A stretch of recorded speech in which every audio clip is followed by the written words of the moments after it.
From MTN News, this is Montana This Morning. A report of a possible gun on the campus of Gallatin High School prompted additional police presence yesterday. What school admin is asking of students right off the top. Intense cross-examination in Stormy Daniels' final day on the stand. I'm Jared Hill with the accusations from the defense and who's up today. I'm Joe St. George in Washington. Coming up, we're looking at the biggest opinions we're waiting on from the U.S. Supreme Court and when we might get them. And there's an old saying, putting your money where your mouth is. Well, for this week's Out and About, we're going to be checking out a place in the mining city where there is an option to put your mouth where your money used to be. Alrighty, it is 6 o'clock on this Friday morning. Jane McDonald and Matt Elwell with you. Couldn't imagine where we're going out and about this week. I think if you're familiar with the mining city, you have a pretty good idea. I think so too. Yep. It'll be a good one. Gotta check out Metals. This morning, the temperatures are crisp, cool. The fog is fairly thick in several areas, and we're going to see some concerns with driving, especially between basically Three Forks and Manhattan, maybe out toward Belgrade. You may still see some patchy fog also on Bozeman Pass. In fact, you look at conditions across the area. Right now, we've got clear skies, and there are some areas of patchy fog, but our daytime highs back into the 60s, in some cases near 70 through the afternoon today as we're dealing with warmer conditions, lots of sunshine, and the weekend looks fabulous. I'm going to break down the weekend forecast and what to expect, including thunderstorms next week. That's coming up in just a few minutes. All right, thank you very much, Matt. Now, a report of a possible gun on the campus of Gallatin High School prompted additional police presence on Thursday.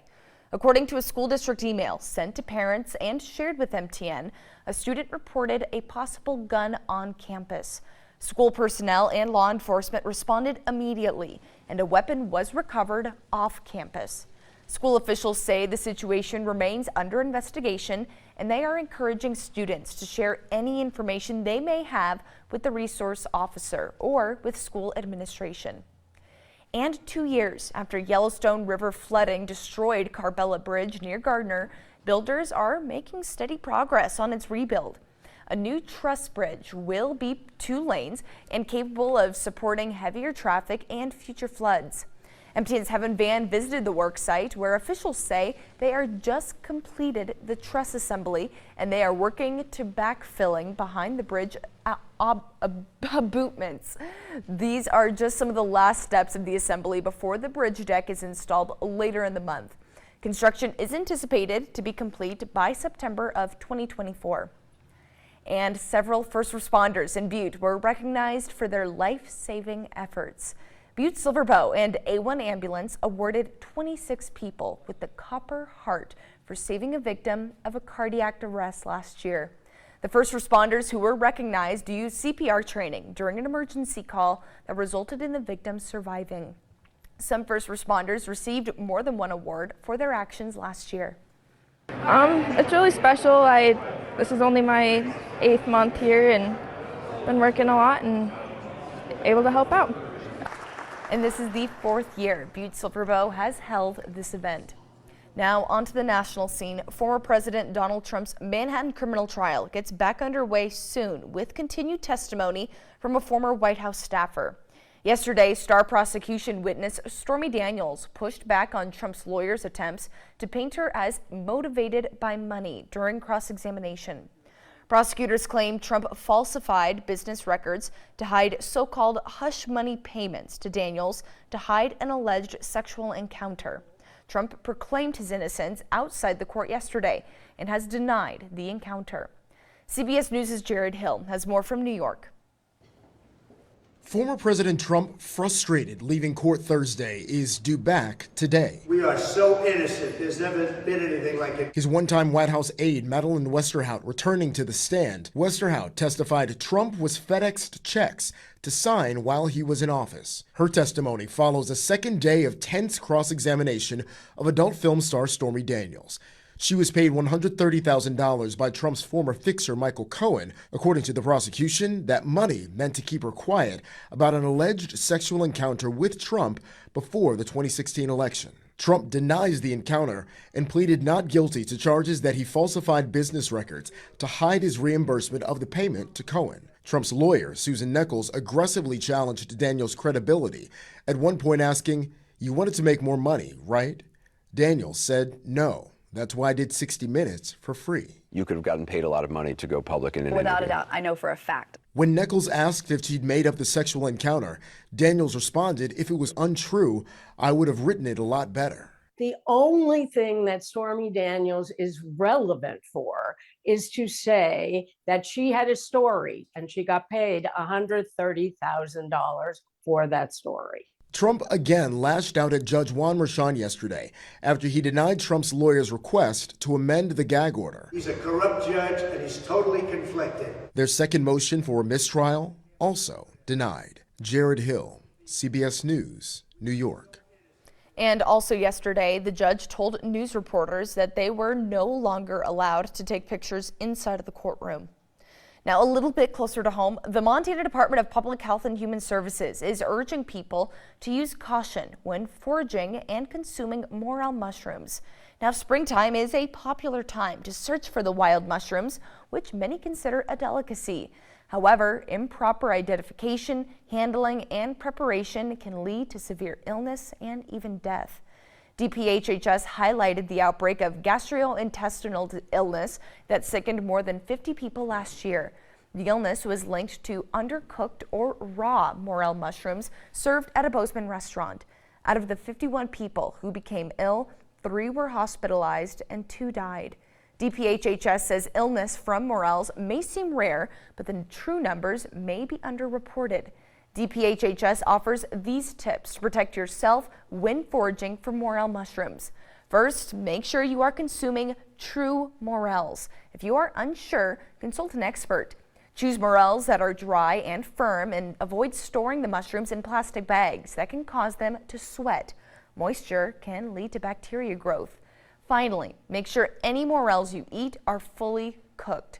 Cooking the mushrooms likely reduces the level of toxins present. If you do think you got sick from eating a morel mushroom, consult with your healthcare provider.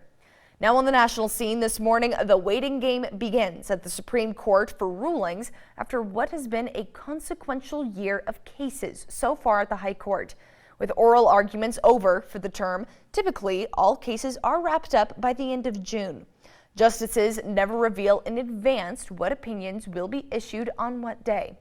Our Joe St. George, though, takes a look at the most consequential cases that we are waiting for and the impact it may have on your life.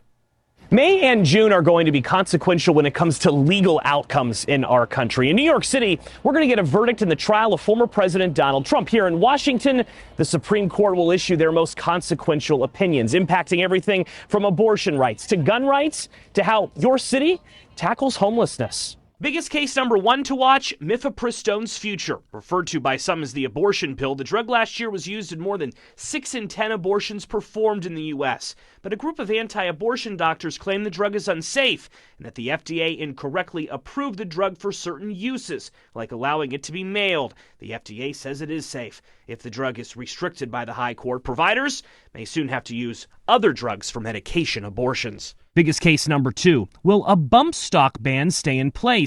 Former President Trump banned bump stocks after the 2017 mass shooting in Las Vegas. Bump stocks modify semi-automatic guns to speed the firing mechanism, turning them into machine gun-like devices. Will the High Court keep the ban in place, or will justices find that it violates the Second Amendment? Biggest case number 3, social media crackdown. Justices heard multiple cases this term about whether social media companies can block or censor content. One case looks at whether the Biden administration has the right to ask a social media site to take down a post if they believe it is fake. Biggest case number 4. Homeless rights. Can cities relocate or move homeless encampments? What rights do those without housing have? The forthcoming opinion could drastically impact what your city can do to address places occupied by the unhoused. And biggest case number 5, presidential immunity. Does former President Trump have any immunity from the charges he is facing for January 6th? These are hugely consequential cases across a whole range of issues. Allison LaCroix is a law professor at the University of Chicago. She says the High Court has the chance to change a lot in our country in the coming weeks. However, she ranks the Trump immunity case as the biggest to watch. That could impact democracy, definitely. If they said absolute immunity, that would potentially bar ex-President Trump from federal criminal cases and potentially state criminal prosecutions. Joe St. George, Scripps News, Washington. Now, there's an old saying about putting your money where your mouth is. And for people over in the mining city, there is an option to put your mouth where your money used to be.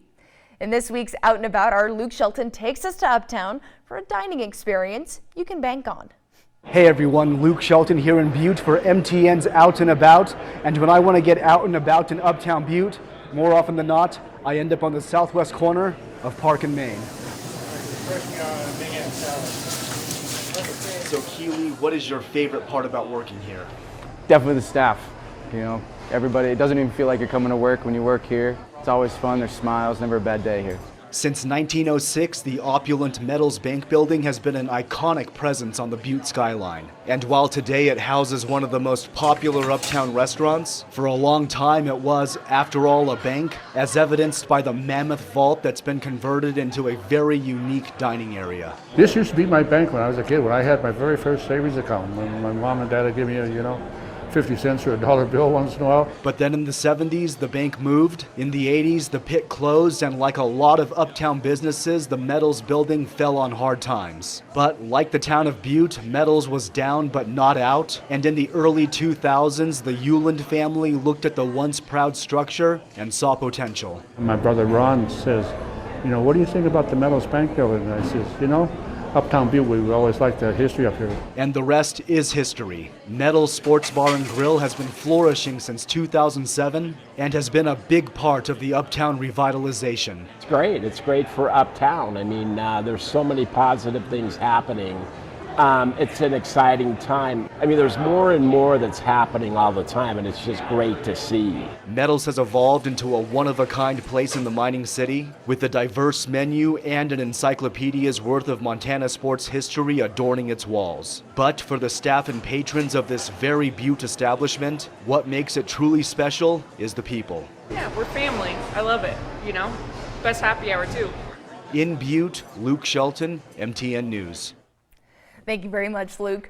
And people gathered in the library Thursday at Bozeman High School to celebrate an accomplished senior who has been accepted into the Naval Academy. Pi Taylor is a student athlete at Bozeman High. He's a lacrosse state champion and a wrestler. Soon he'll be continuing his education while serving his country. Friends and family came to support Pi as he embarks on this new chapter. And although the Naval Academy in Maryland awaits him, Pi took time to reflect on his time at Bozeman High School and all the people who helped him succeed. I'm looking forward to a lot. It feels great just to have this support system at Bozeman High, just like all my friends, and then relationships with teachers as well. It feels really good. Yeah.